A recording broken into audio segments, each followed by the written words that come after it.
Then comes the mist and the weeping rain. Summary. It always rains for Draco Malfoy, metaphorically and literally, ever since he had accidentally conjured a cloud that's ever so cross. His cloak was soaked within minutes. 3 impervious charms, several drying spells, and 1 conjured umbrella later, even his pants were wet. Draco tugged at his hood to pull it as low as it would go, so that at least his face would be spared from the merciless rain. He half expected the cloud to fly downward, peek beneath the hood, and spew the rain into his eyes. At this point, it would have not surprised him.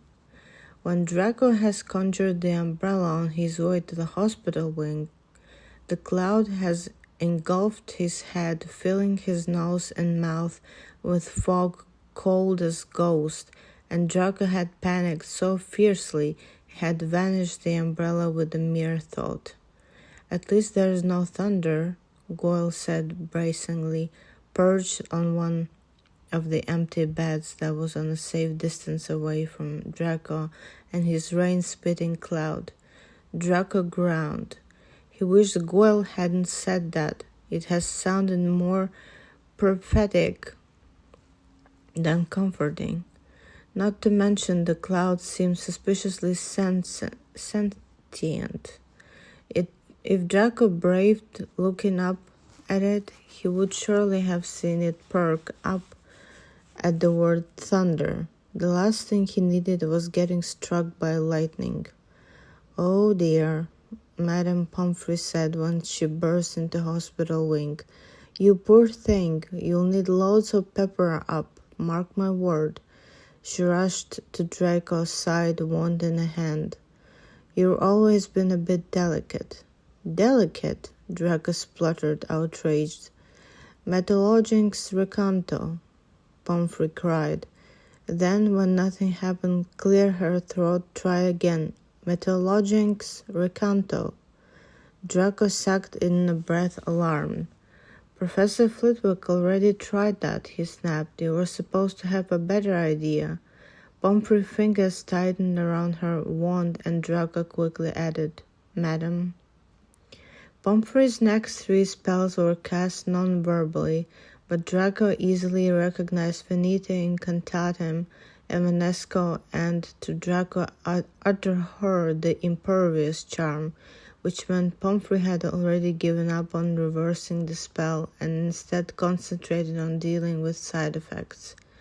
When they summoned the pepper-up potion, Draco lost his patience. He leaped from bed, splaying water everywhere. Pomfrey took a quick step back. "I don't have a cold. I don't need a pepper-up. I have a giant cloud above my person, and I would appreciate it if you could remove it." The cloud in question rumbled threateningly. Draco thought he saw a quick, bright flash out on his corner of his eye, but he dared not to look up. Pomfrey nodded, unperturbed.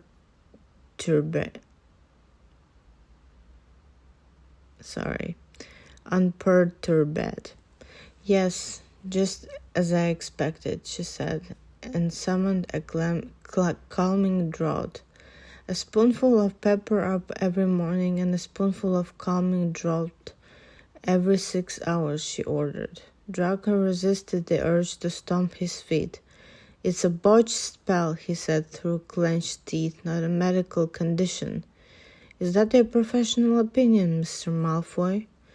"It's fucking common sense," Draco shouted. A flash of bright light was unmistakable this time. The hair on the back of Draco's neck stood out as he was sure he felt a sharp stab of electricity rush through him, or it could have merely been panic. Pomfrey's eyebrows rose so high they threatened to reach her hairline. "I'd recommend using a very big spoon." She sniffed and handed Draco the potions. He had little choice but to take them. It was the only remedy that was offered. You're excused from your classes for today, she added, and Goyle whooped, hopping down from the bed. As for you, Mr. Goyle, Pomfrey said loudly, you have completed your escorting duties and may return to your class. Goyle looked so crestfallen Draco took pity on him. My delicate nature requires moral support, he proclaimed solemnly. Draco strongly suspected Pomfrey was fighting the urge to roll her eyes. Very well, then, she sighed. Off you go. Goyle still looked miserable, and Draco splashed his way towards him. His shoes were filled with water, making him regret he had sat on the bed. The cloak would have protected his feet if he had remained standing. That means no classes for you, after all. You're my moral support, Draco said impatiently. Then he replayed his own words in his mind. They felt like a punch in the stomach when he recognized the truth of them. Goyle was his moral support. He was the only friend left to him in his wretched castle. Now there's a depressing thought. Goyle seemed too confused to regain his earlier cheerfulness. What do moral supports do? He asked, heavy brow furrowed. Draco considered the question. Goyle always asked the strangest thing. Eat chocolate and make small talk, he said at last. Goyle grinned, looking highly relieved. I can do that. Come on, said Draco with a last irritating glance at Madame Pomfrey. There was an unnerving look in her eyes when she said, much too kindly, check in first thing tomorrow morning, dear, and we'll see if the charm will be more cooperative. Draco nodded, frowning at her. He wondered if she had read his thoughts and felt sorry for him. I have many friends outside of the school, and they're all rich and powerful, he thought at her, just in case she was secretly a legitimate. And then he forced himself to occlude his mind before he pulled Goyle out of the room. It was storming outside. The wind persistently attempted to blow the rain into the tall Hogwarts windows, but they had been charmed to repel it. Draco wished that whoever had charmed them were there to help him now. It might have been Dumbledore.